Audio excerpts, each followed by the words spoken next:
Literary Merit, a hip-hop podcast, is an educational podcast that analyzes the lyrics of hip-hop's most masterful wordsmiths to illuminate the universality of the human experience. Hip-hop is a living, breathing, artistic expression that offers keen social commentary and cultural insights. It is the heartbeat of the streets. Even so, hip-hop heads in scholarly pursuit of the subject often are met with resistance, dismissal, and condescension. The message is clear.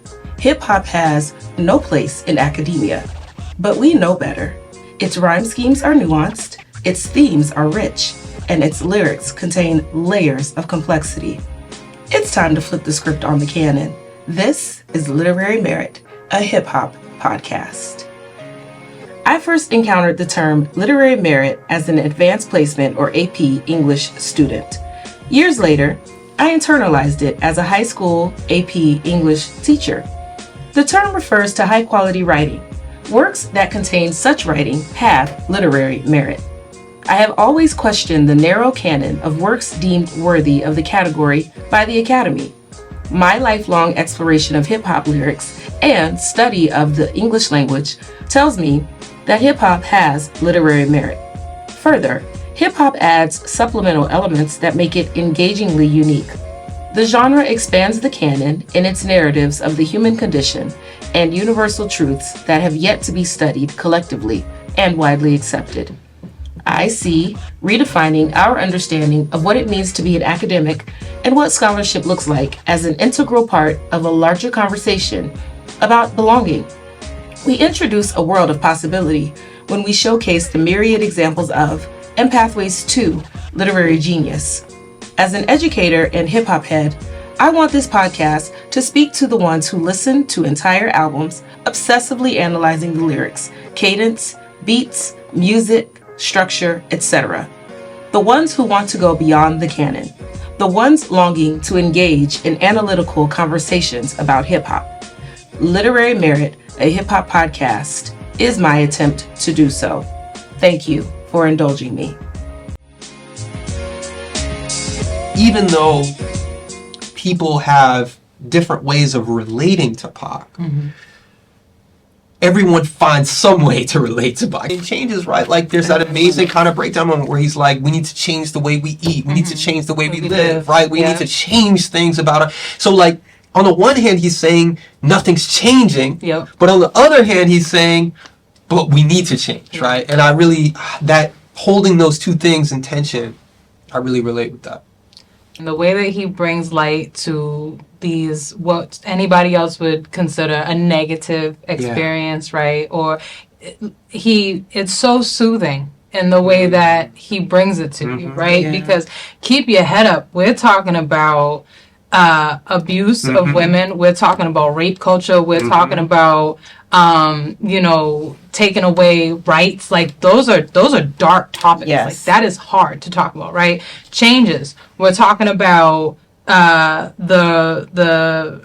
leftovers of COINTELPRO and what they did to the black community, and that's real. So y'all could go look it up from a credible source. Please don't look it up from something that ain't credible. Like he's speaking about the crack epidemic. He's speaking about the war in the Middle East. Like these are all these really dark topics, right? And every single lyric that Pac puts together in both of these songs and a lot of his songs are charged. They're charged in a way that spark can go any which way you want to put it. You know what I'm saying? Like, but he does it in a way that is so like soothing between his voice and the way he makes you feel about it. Like he might make you feel mad and he might make you feel upset, but he also makes you feel empowered. And he makes you want to do something about it. You know what I'm saying? It's like, okay, these things are happening and I'm not just going to sit here and you know what I'm saying? Like, be mad about it. I'm going to do something. And he almost like makes you want to bring that out of yourself, what he's doing, right? Yes. He is representing for his community and he in his music is almost inspiring his seeds, if you will, right, to do the same. And I think that is just that's one of the reasons why Pac is Pac and everybody else is everybody else. And I said it. She said, Tupac and everybody else is everybody else.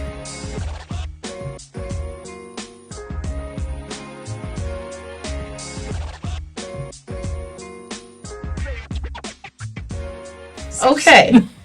So, I mean, well, I was like, we're going to take a break, but let me get into it. Yeah. That's what we're going to call this segment. And so I'm glad that you said you brought up Kendrick Lamar, because in my notes at the end of Keep Your Head Up, I put, there's this abrupt ending on a glimpse of a high note. Like, there's a glimpse of a high note. And it reminded me of All Right. So I was teaching a hip-hop course that I created back when I was a high school English teacher.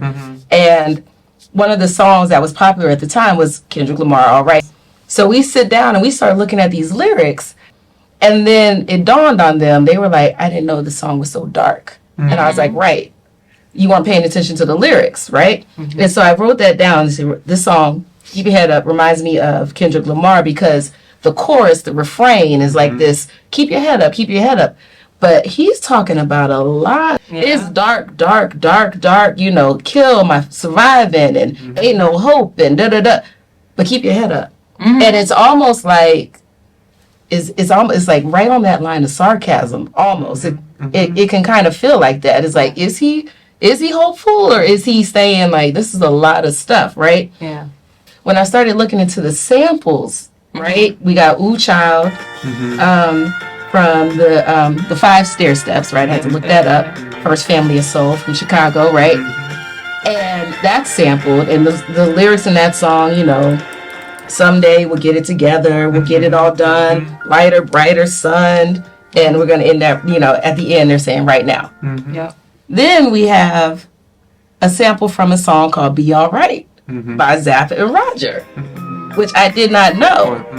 And then in that song, they're saying, together we can make this journey. All right. And then they say, all right, it's going to be all right. And it's a shame that level of intellect and that level of intricacy is overlooked because it's hip hop. And that is a problem. Like, it's all intentional. If you could take changes, a history teacher that teaches U.S. history could take changes and for every lesson plan that they have throughout the year while they teach U.S. history, they can break down a bar of Changes by Tupac.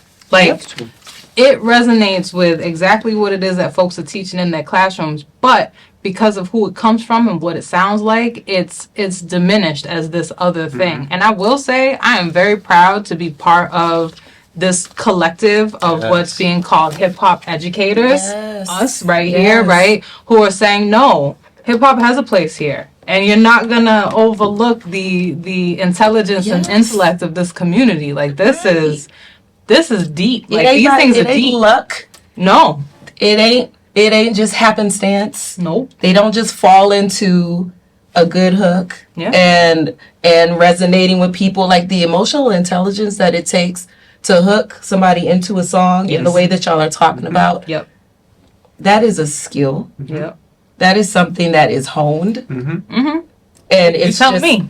Right. Do it all the time. Right. I try anyway. Exactly. So, like, something I wrote down, like, the questions, right? The way, I think, Jesse, you were speaking, or Dr. McCarthy, you were speaking to, like, his wordplay may not be on the level as others, but I have in here, like, these reflection questions. I wonder why we take from our women, why we rape our women. Do we hate our women? And even David Hollister in the background. Why? And it's like, these are reflection questions. He's like really making you think about these answers. It's like, damn. If it's no, if the answer is no, then what are we doing? Why are we doing that? And then he answers them later. I think it's time to kill for our women. Time to heal our women. Be real. And so it's like, I'm going to ask you these questions. You're going to reflect on that. Yeah. And you, like, there's no ignoring it. There's no getting around it. Because the way that you're acting, if you're doing these things, you hate women. Like, that's right. Yeah, we gonna put it out there. Well, it's what it is. Yeah. And if you don't, then stop. Yeah.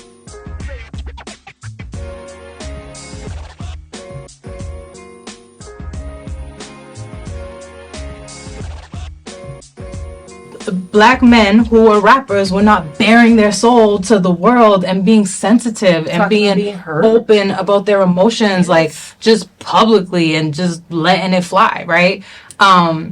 But Pac has this knack for like dropping names in places that make you go, who is that? Yeah, like it's time to fight back. That's what Huey said. 2 shots in the dark. Now Huey's dead. Who is Huey? Right? For somebody who doesn't know, you're gonna be like, all right, well, who is that? He talks about Geronimo Pratt. Latasha Harlins, right? Yeah. Latasha Harlins, he talks about Latasha all the time. Yeah. That is a story that has happened in this nation a million times, right? And we don't know their names, but Pac made it a point to call out Latasha Harlins' name. You will know who she is, right? Yummy, right? There's these names of these children and these people throughout history that it makes you say, what is that? Or what is he talking about? And it makes you want to go learn. And now, especially in the age of Google, like back then, because I say that because when I heard that, right, time to fight back, that's what Huey said, 2 shots in the dark, now Huey's dead. I was like, who's Huey? We didn't have Google yet. I'm not going to talk about how old I am, but it didn't exist. Right. You know what I'm saying? So I had to go, I might have gone on Ask Jeeves. I don't know. Somewhere around there, right? Yes. But I had to go ask questions. Like, who could he be talking about? Like, I'm asking people, and I found it out, and then, you know, I started to learn about the Black Panthers, and then I was like, oh, so Geronimo Pratt was his godfather, and that was it. And I started being able to put things together, and now I know this whole piece of history.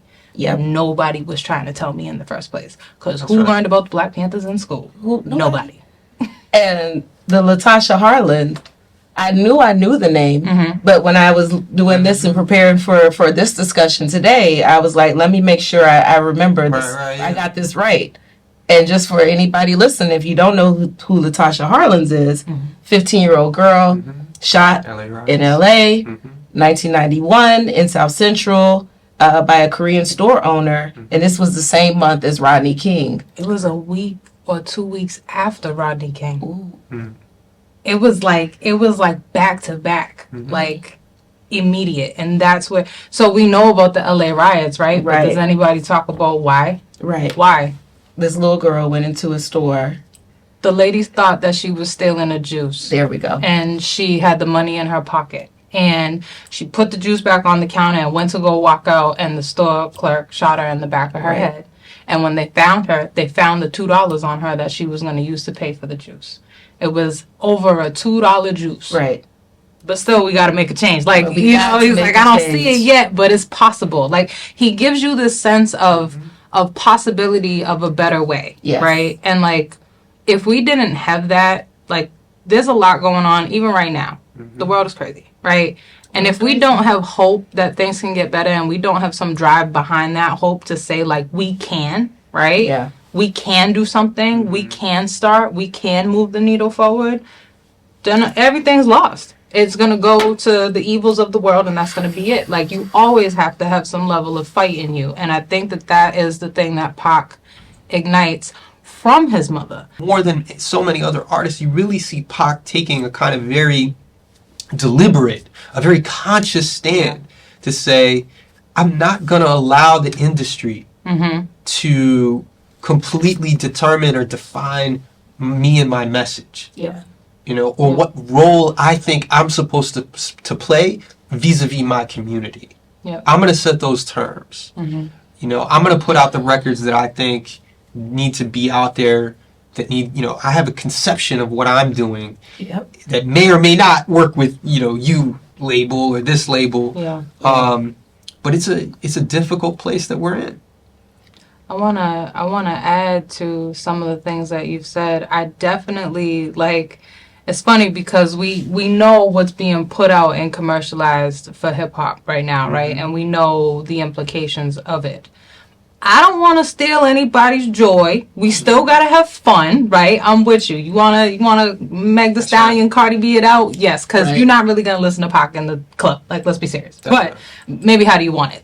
That's about it, right? But you know, I'm not trying to steal nobody's joy. Like, there is a place for that. But there also has to be a place for what this is that we're talking about. There also has to be a place for socio-political discourse in hip-hop and a reflection of what is happening in the community, right? Through the lyrics.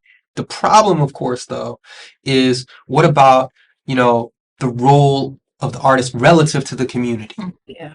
You know, and who gets to define that relationship? Yep. Because if that relationship is ultimately being defined by the industry and their interests are not the same as our interests. Yeah. Not at all. And we know that, right? Yeah. And there's this conflict, I feel like, within the music, you know, and within the artists about how to deal with that.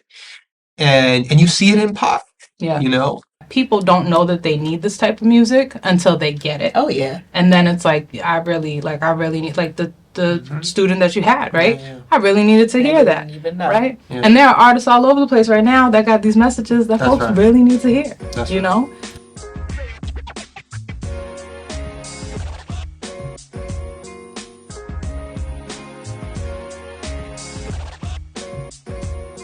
Tupac has created a place for complexity, Yes. Absolutely. right? Through his music, through his Absolutely. artistry. I mean, he was an actor. He was a straight Dancer. up poet. He was a dancer.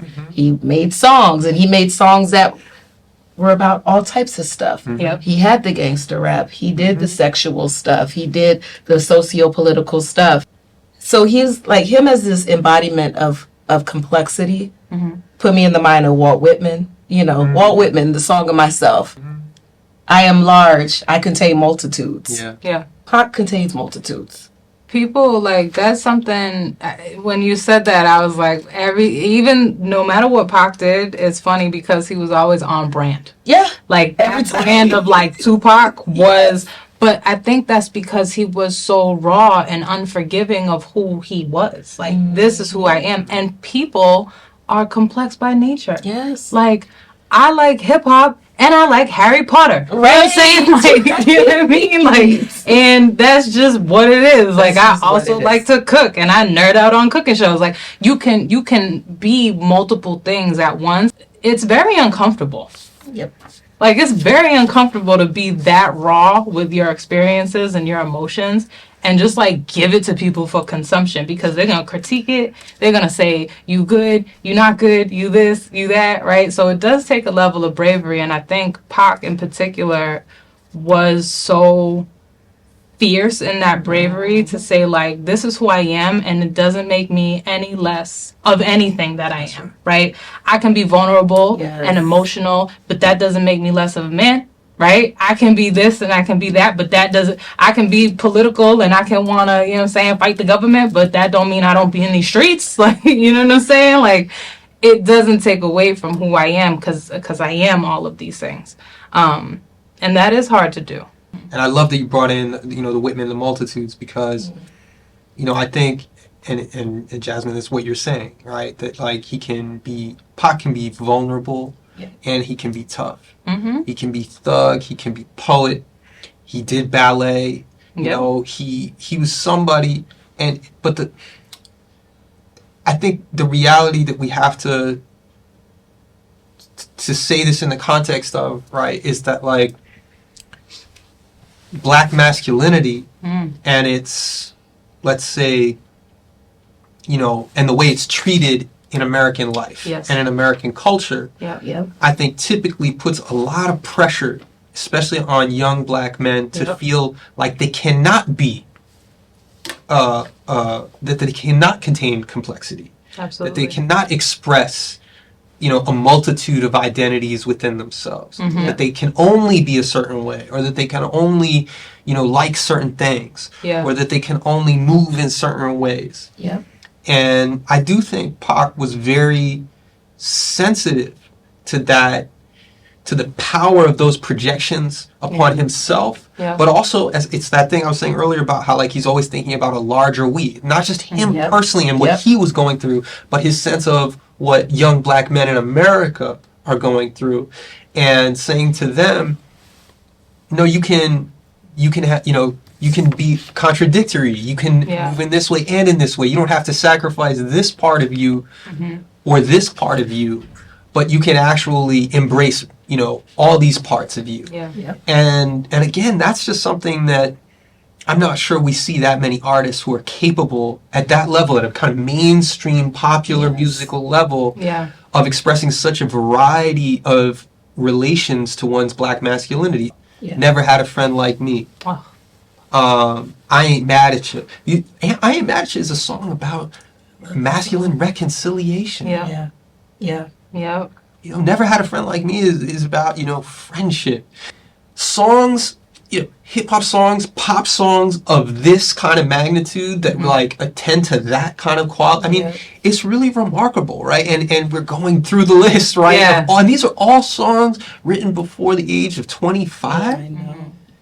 I know. And the other thing, right, and this, I'll just say this last thing, but the crazy thing, right, is I'm curious what you think, Jasmine, about this, but I often feel like some of the darkness and the gothic quality in the lyrics, in Pac's lyrics, to me is in part because it's as if he knows he doesn't have a lot of time. And that to me is also this really extraordinary quality of the artist. There's something, you know, many people talk about, there's different songs where it feels like he's kind of prophesizing his own death, that he has a kind of awareness of the shadow hanging over him. He doesn't have a lot of time. And so he's got to get it down. I mean, how many people could get these things down with that hanging over them and with only that, you know, knowing you didn't have that much time to live? And at such a young age, there's something that's just difficult to kind of put words to, but that just, again, gives him a special aura. There's just something unique about him that's not to do specifically with, you know, oh, was he a good rapper or the best rapper or the GOAT, right? More like, than that. Right, it's way more. It goes to more than that. It's a gift to be able to feel how your community feels and like really feel that and articulate it for them. But it's also a curse to be able to feel that much, right? And have that level of commitment to your community to express that for them, right? He says it in The Event of My Demise.